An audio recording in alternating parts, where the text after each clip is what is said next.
Hello, my name is Susan Kraft, and this is Talk Art, a program funded by the Accent Arts of Palo Alto, purveyors of art supplies and framing, and Silicon Valley Open Studios.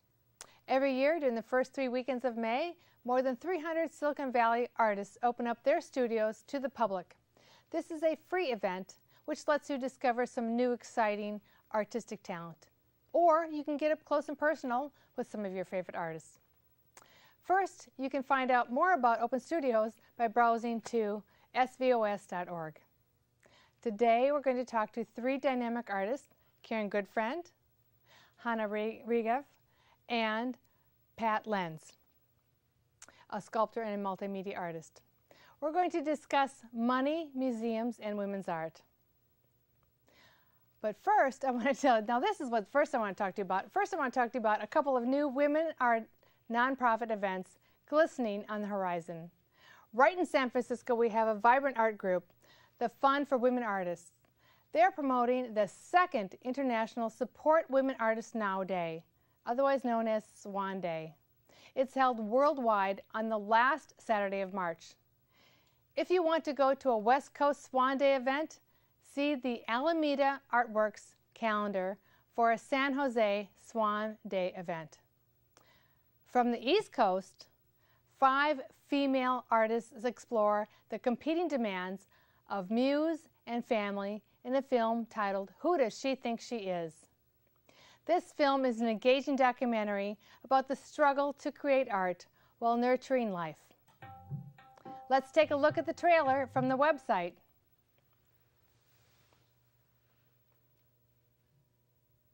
Amelia Earhart, Georgia O'Keeffe, Tallulah Bankhead, Edith Wharton, Emily Dickinson, Janis Joplin, Eudora Welty, and Lillian Hellman.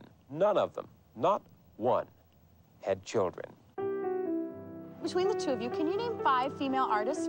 No. You said you couldn't even think of a single female artist. Right, listening. Terrible, isn't it? But it's true.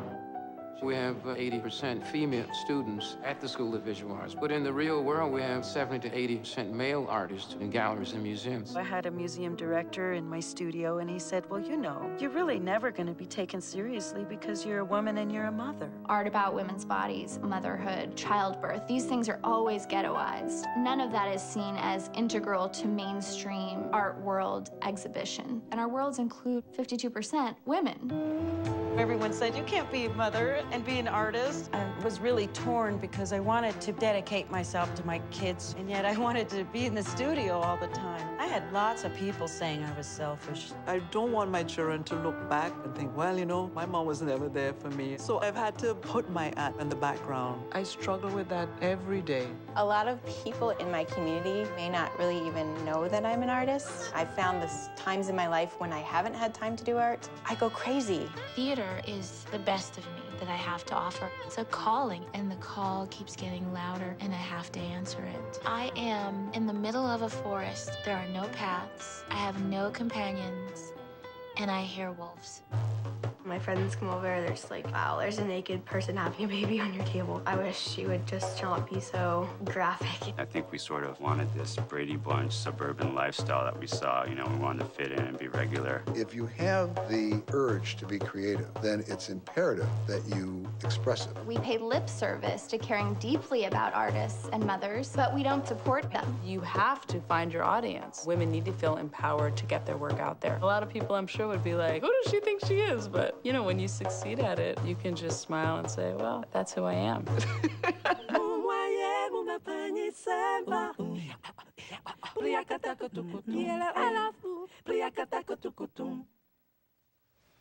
Okay. Hanna, you are an independent curator. Could you please tell me about what you've been curating in San Francisco Bay Area and about the art scene here? I have been curating a show on banned books, and the title of the show is Banned and Recovered, Artists Respond to Censorship. 65 artists responded to the phenomenon of banning books.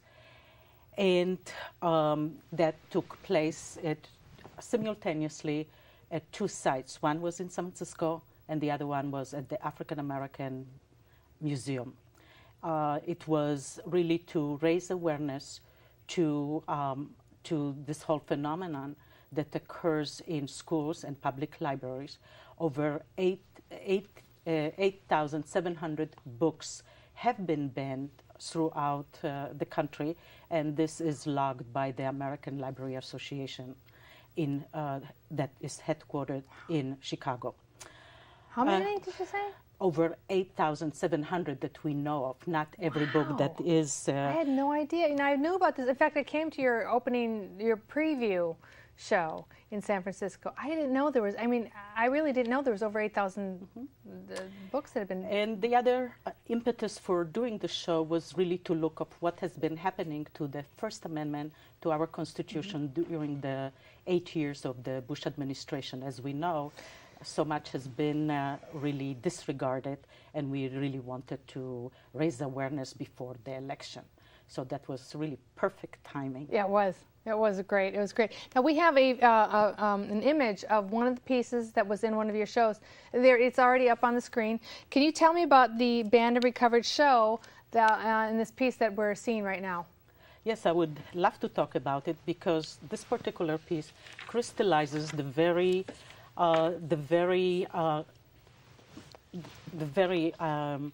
essence of what this exhibition is about, because it's called Deconstitution.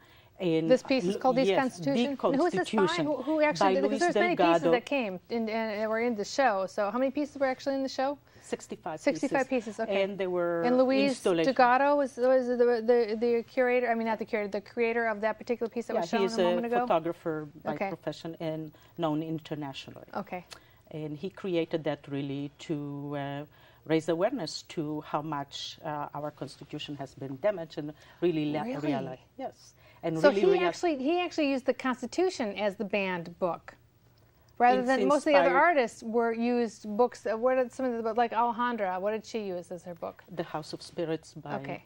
So other people used fictional books or maybe biography books that were banned. Like but Madame he actually Bovary. used the Constitution. Yes. Interesting. Okay, what else happened with that show? What else happened in the show? Well, it received a lot of publicity, and now I'm hoping that the exhibition will travel in California, and the major sponsor of that is going to be SARA, and SARA stands for California Exhibition Resource Alliance. Oh, CERA? Right. Okay. And they used to be part of the California Council of the Humanities. Okay. So just to remember everybody to support the arts, it's really important, because they do wonderful work, and they travel these exhibitions to small communities in California where normally they cannot afford to put exhibitions, and this is highly educational, and I really want to, I'm recreating this show and also trying to develop programs that will be perfectly suited for schools. What do you mean you're recreating the show? It's going to be streamlined in changing some of the topics that follow the public programs that were associated with the exhibition. I had 4 different programs.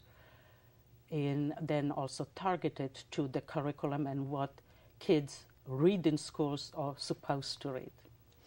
So what else have you, this is one particular show. I know you've been exposed to many different issues in women's art. Now this is banned and recovered books, but you have been inspired and have been involved in many women's issues, because women's art has been, well, how would you describe it? Women's art over the last 100 years, and in the last 20 years, and it's changed a lot in the last 20 years. I think what we really want to start, let's say, we don't want to go into no, go ahead.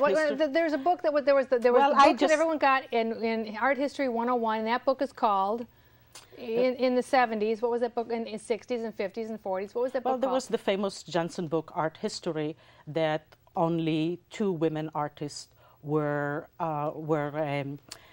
recorded in this book out of over 1,060 entries. So that really captured my imagination and curiosity. And what really happened is that I came here in 1970, just at the cusp of the beginning of the feminist movement. And for art? just the feminist movement and so many other things. When did you say you came here? In 1970. 1970. Okay, but when did the Guerrilla Girls start? In 80? 1998. Much later.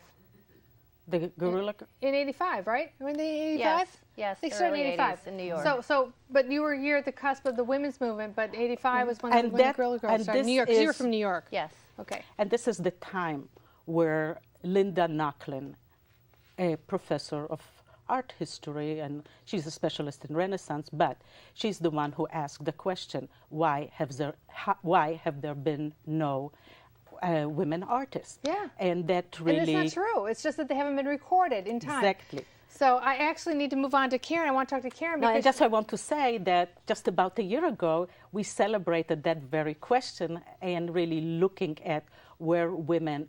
What is the progress that women have made since that time, 40 years? And that happened to be 2 exhibitions that were on both sides of the coast. One was called WAC and the other one was called Global Feminisms. WAC and Global Feminisms. A plural, feminisms. Okay. Because they collected art from all the continent, and so it was represented, also showing that there is no one feminism.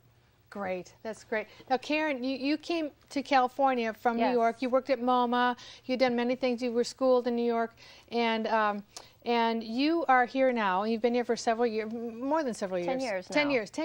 10 years. And I met you because you saw some of my work that was a feminist view of women not being exposed, or not being exposed, not being heard or seen.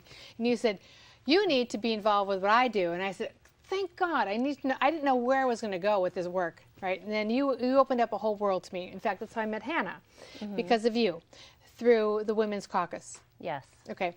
So can you tell me about, now you curate work. Yes. You're a curator, like Hanna's a curator, independent curator. You're a curator. You're also an artist. So tell me about what you curate, and also tell me about your work, because I know that we have some work here for, in fact, the work that's behind us is your work. Yes. And you do very political work, but you also have very women artists are who you work with, and you help them create their vision of who they are in the world. So tell us a little bit about yourself, please. Okay. I mean, I don't know, you haven't met Pat yet, and you know Hanna a little bit, but tell us what you're doing with Art World. Well, what I've been doing for quite a while is really juggling my own art and also being a curator and mentoring other artists, because I do also have a business background, and I think that's what a lot of artists lack, is that focus. And so what I've been doing, I've curated many shows for galleries, nonprofit institutions, and now privately curating shows. And I've always just been drawn to women artists, just, the passion and the feeling that they put in it. I just gravitate that way. And so what I've been doing over the years is, when we met, is taking your work, and although it's already out there, but just putting it into other channels and doing that with a lot of artists. And so what I'm doing right now is a show that I'm curating for California women artists, is a show called Control. Right, so it's the South Bay area. Yes, so it's with me. I'm on the board of Art. the Women's Caucus for Arts. My branch is the South Bay because I live in San Jose. But it is. I don't know if you know this, we're on the same board, so right. I don't know if you know. You know this. That's how I met you. You came to one of our meetings. You might not know this, but we're on a chapter for the South Bay area Women's Caucus, which is a national group. Susan is president, and I'm exhibition chair. So with this, brainstorming that we came up with, and it's through the Women's Caucus for Arts, is to create this exhibition. So it's all about control. What internal, external controls them? What are their thoughts? How, and then how do they manifest the show, it? either in the studio audience or on TV, if you have something that has control over you or your art, or you want to talk about control issues. Or what do you control? What do you control? Because it's both passive and aggressive. That's true. In both ways. If you can do something in your artwork about this, you can be in this show, and this show should be able to be. We're gonna send it around, right? Yes, and it's going. The first exhibition will be at the Soma Arts Cultural Center. in San Francisco. And the exciting thing is it's going to be juried by the Guerrilla Girls West. So you have some artwork. Now, I know all of your artwork is not part of this, but no, you've got so some. This is so a let's take a different look theme. at. I know we've got about 5 or 6 pieces of your artwork. So let's take a look at your artwork. Okay. I think my floor director was saying, "Hey, what about her artwork?" I think, Yes. okay. Oh, here we go. We got one piece up. It's Genesis is up right now. So tell us a bit about Genesis. We're going to flip through them really quickly because we've got a lot this to work through. series of it's against the war, but it all started much more intellectually in my head. This one is the I want my WMDs instead of. So what I'll do is take popular iconic imagery like the MTV or the Mission Accomplished and different just graphic images, and then create a really multimedia piece. This piece, and they're all. It's very hard, since they're so. What's this one called? This Mission Accomplished. Mission Accomplished. Which of course didn't really happen. You've got blood dripping from crosses, and you've got. And is this George actually Bush with a gun in his hand? It's Bush with a shotgun And shooting some peace doves down over the mosques. Yeah. Okay. And so it's very very many different meanings, but just that whole mission accomplished. The next one here this piece is no God. There is no God. Meaning it's like I was studying the juxtaposition of the Islamic mantras and the Judeo-Christian mantras is how this series started, very intellectually, and then as I went on, and then it got very deeply personal as I got so angry that this war is still going on, and these are my reactions to it. This one is We Believe, because so many times people would just say, they'll be so dogmatic and they won't look at the views and the feelings of other people. And so what I'm trying to do is mix all the world religions. And your next one is called Namaste. Namaste. So now that I know one's that a from little- yoga, when I go to yoga, they make us say Namaste before we leave. Yes, and what, I don't know Very if you California, can see there. but what does it really mean? Namaste. Now, obviously, you know what this means because you did a painting. It kind of looks American in red, white, and blue.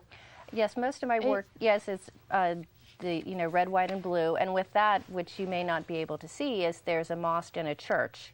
No, I don't see that at all, but you can call they me. are in there. You Call Me is up now. So You Call Me, is that one of yours also? This is my reaction to just all, just sort of like the anger and the violence and the bloodshed. And now we have another one called, what is this one called? May. May, like may I or? May, actually, there's a quote from Job that's written in there. Really? I take a lot of biblical text. Hold on to this one for a minute, Marty. Oh, we'll go back to, can you go back? There we go. Job. Now, what does Job have to do about this painting?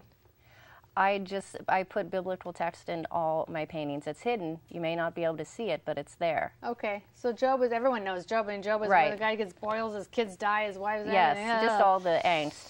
Okay, so the next one that we've got is, now this one is really, you were talking about this on the way into the studio today. This one you've got pictures, the bottom half of the painting is pictures of babies that have died in Iraq. In Iraq. And so you it's like, cried the whole time you made this picture. It was just, painting. it was, just ripped my heart out. Because, and what I'm thinking is so many people, they don't care about the children that are being injured over there. But let's think if it was the Gerber Baby, people would start caring. So it's the Gerber Baby with the suicide bomb pack. Yeah. Against all the, those poor children. I have to say that I don't believe that anybody, including the political power, they do not want to kill babies. They really don't. I mean, if you think about who they are, we don't have time. This is not the format for politics and what they're really doing, but I can see why you're pulling this out because this is what they are doing. Yes. And this is what you're doing for This is just artwork. my personal series right now. And it's a very strong series, and thank you for sharing that part with us. Thank you. And thank you so much for doing what you're doing to help women in at least the Bay Area and promote their art and to move forward. I know you do coaching and you help women get their artwork into commercial venues, which you've done for me, actually. I've got a piece of my work into a corporate setting, and I appreciate it. I really do. And so do the people there. They love it. So otherwise, I'd still be sitting in my studio, enjoyed by no one but me and the people that come into my studio. So we need to move on to Pat Lenz. Thank you, Pat Lenz. Now, you are also a curator, an independent curator. You're all curators. And you are a sculptor. And you do very large beautiful sculptures. We have several of your pieces. You're welcome. We have several of your pieces that we can show to people through our TV. And I'd like you to talk to me about your personal impact and the impact of art on your own work. So please. Well, just to preface it, I do come from a business career. Okay.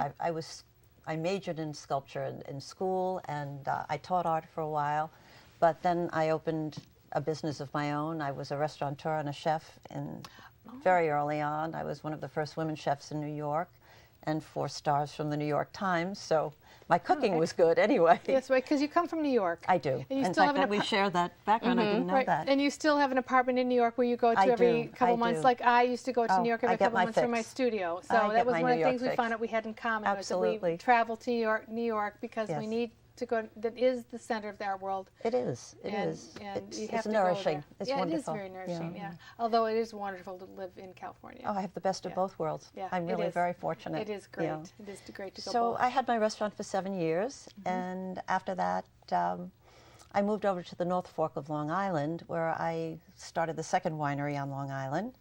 Oh, and I do get wine from Long Island when I am in New York. Oh, really? Yes, I do. Well, the winery still exists. It's under the name Lenz, and my husband and I started it and ran it for 10 years.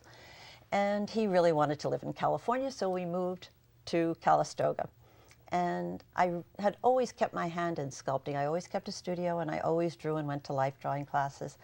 And so I thought, well, now I have the opportunity to get back to it, and I did. And I actually went down to the Napa Valley College just to get a little refresher course because I was doing a lot of welded work, working in steel, and I didn't want to blow myself up or burn down Calistoga, so I thought it would be good to, it had been a number of years. Yeah. But I got very involved in the community and found that I was just so busy with commission work. It had a tremendous amount of support. Would you like to see some of your work? Sure. We can put it up on the TV right now. Okay. Okay, so Marty, can we have some Oh, here we go. We've got one piece up. We've got this piece up right here. Ah, well, that's one of my later pieces. What's it called? We know it's fiberglass. Yes, well, that's called Heartbroken. And this was from a series. It's interesting because of your series, too. My latest show was called Pulse Points, and it was my reaction to 9/11, to the war in Afghanistan. It's called Heartbroken, yeah. And this piece was called Heartbroken. A heart, when it breaks, it's truly a syndrome, a clinical syndrome. When a heart is broken, it constricts and takes the shape of a vase. Oh, so okay. I did that, and I accompanied it with a video. This is, that's called Lick and Promise. Okay. And it's a tongue, which was a challenge because the idea of doing a tongue that was aesthetically beautiful and still do a tongue was not an easy problem. I hope I resolved this. Yes, you did. Now, this is 7 feet by 5 feet by 2 feet, so it's 7 feet tall. That includes the stand, I would imagine. That includes the stand, yeah. The stand is part of the sculpture because it's in there. And then now we have another one called... Well, I'm glad you're showing this because... This one. Yes, this is the one that I did for Hanna's show. Okay. And it was from Margaret Sanger's Family Limitation. The banned books. The banned book. Recovered. Okay. And it's a project that I'm continuing to work on. Hold this for a little bit, Marty. We want to talk about this for a little. Marty's the guy who's going to bring us the images. So. Well, it's a poodle. Okay. And it all started because when Gordon Brown took over from Tony Blair, they said, well, he's nobody's poodle, implying that Tony Blair was George Bush's poodle. But I thought, to be nobody's poodle is pretty incredible. What is it really all about? And then I had a vision of a poodle with, instead of a pom-pom on her tail, a hand grenade. Oh, it's so a hand there grenade. She is with a hand grenade on her tail. And she's facing a panel with the 9 Supreme Court justices. And so basically that's it. And it was very timely. Yeah. It was very timely, okay. And what was for the banned and recovered? Right. Now we're looking at the man with the... Now this is Marcel Duchamp. And he was very influential. I have 2 businesses named after him. Wine is called yes, my wine is Duchamp. I would have said this is Sherlock Holmes, but okay. No. This is Marcel. Marcel Duchamp. I know what he looked like. Great. And I wanted to be able to get inside his head. So you can. And you did. You can actually walk in. There's a door. No kidding. You can walk in there. No, where? Through the back, through the rose? Yes, through the rose arbor. There is a door. The rose arbor. Oh. There's a little peephole. It's reminiscent of his last work. That was a commission I did for a woman who collects my art. Okay. And it's grapes, and it's very large, and it's got a beautiful site, and it's in the Napa Valley. Okay. And we have one more for Napa Valley. It's the tomato, large tomato. Right. How large is that? That's 4 feet by 4 feet by 3. 3 feet, yeah. So it's very tall. It's larger than my my grandmother. My grandmother was barely 4 feet tall. No, I'm joking. She was a little bit more. Well, that was my first commission in fiberglass. Ah, okay. And so it was a challenge to work in. It also is a very sensuous piece. Go ahead. It's in a collection in San Francisco. And the French for? It's El Acho au Cou. Okay, thank you. All right, very good, very good. Thank you. Thank you for sharing those pieces it's with been my me. pleasure. Now, we didn't want to have her interpret what the French words are because I don't think it would be appreciated in this area in America. With Well, it's from Marcel Duchamp. So that's fine. Oh, good. Very good, very good. So is there anything else you want to tell us about your art or your curating of the art? Oh, yes, I have I have an exhibition space where nice. I work and where my studio is in Healdsburg. I'm in an old slaughterhouse, one of the largest and oldest slaughterhouses. Now, you are a vegetarian. And I'm a vegetarian. And you bought an old slaughterhouse in Healdsburg. In Healdsburg, but we have our winery and I have my studio. Slaughterhouse.net? Slaughterhousespace.com. Slaughterhouse.space.com. I think it's come up on the web, up on our TV a few times. It's one of my websites. I have that on my own personal website. But now, how did a vegetarian buy a slaughterhouse? Oh, it was easy, and I shut the business down. It was already. It was it was a working slaughterhouse when you bought it. Absolutely functioning when I bought it. That's why you bought it. Was to get rid of it. Well, no, I bought it because it was well situated. It had this incredible building. You know, it was this concrete building with 35-foot high ceilings and loading docks. And for a sculptor, I mean, what could be better? Any artist wants something that has the ceilings higher than 20 feet. Oh, I know. You know, I'm an old. I'm on again, off against vegetarian from age 12 on. Good for you. Yeah, and I didn't start until later, after I gave up my restaurant. But so my heart, my old, back to my basics, go back to people that are a vegetarian. So I appreciate this. I think we're coming to the end of our show. So is there anything else you want to tell us in the brief before just quickly that we do performances there. I do a performance festival that's curated by Jordan Esso. He's done that for 2 years. I do curate other shows, and I have shows there of my own. So it's a wonderful space for the community and for me. Thank you so much for showing us your art. Absolutely, talking about what you do. And Karen, thank you also for telling us what you do and showing us your art. And Hanna, thank you so much for helping me start this whole event with all these 3 wonderful women tonight. Thank you so much. I toast you all. Thank you for coming to Palo Alto, the media Pleasure meeting center. you.